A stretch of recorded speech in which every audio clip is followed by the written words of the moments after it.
WP. You, a villain, heart set on taking over the world, kidnap the hero's sidekick. You find out that you are treating them much better than the hero was and decide to take them under your wing. A final blast of Glory's laser vision singed Nemesis' hair as his black hole winked out behind him. He was alive. He was back in his lair. Glory never missed, not when he had his target in his line of sight. Nemesis had thought he was a goner for sure. But he was alive. Ha ha ha. I did it. I really did it, he gasped. Glory, play my hot jams for when I W in playlist. As you wish, Master Nemesis, Glory said in a robotically feminine voice. A moment later, Lizzo boomed throughout lair. Nemesis slapped his hands to his face, sighed in ecstasy, and at last spun to examine his prize. There on the floor, writhing in pain, laid Captain Douchewad's right-hand man, Honor. Nemesis arched an eyebrow. He hadn't thought he'd hurt the boy, but dimensional travel affected everyone differently the first time. Hey. You all right over there? Honor stiffened. Yes, he tried to rise to his feet, but sank to his knees. He grit his teeth, obviously about to try again. Nemesis laughed. Whoa, take it easy. We all know you're a tough kid, no need to prove yourself.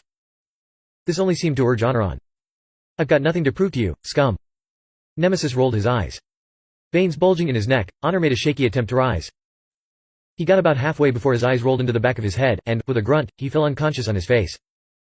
Nemesis nearly laughed at the misguided resolve of heroes and their ilk before he noticed the scorched devastation covering the boy's back. His eyes widened. Glory never misses. Nemesis scratched his chin. That bastard, he was ready to incinerate his own sidekick if it meant stopping me. But that meant he hadn't won.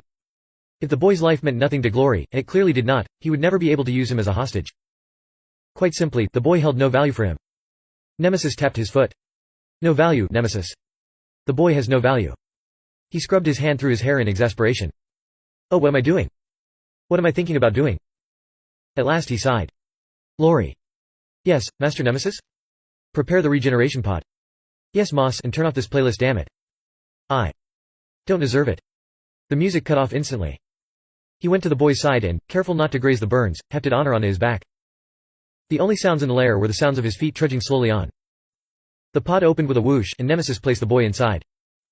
Sweat dripped from his forehead and he struggled to catch his breath. Physical exercise wasn't his thing and, well, the boy had been heavier than he looked. Glory, pour me a glass of. No, just get me a bottle. Which vintage would you pref? I don't care, Glory, he sighed, something red. Something strong.